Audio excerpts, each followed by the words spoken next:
sa simple na pasulyap-sulyap, nagpapapansin sa'yo.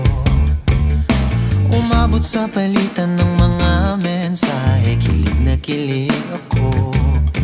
Kumusta, kain na, hello, magandang umaga. Ingat ka, pahinga, huwag kang masyadong magpupuyat pa. Naramdaman ng puso na dahan-dahan akong nahuhulog sa'yo. Sa kada araw natin na pag-uusap, meron nang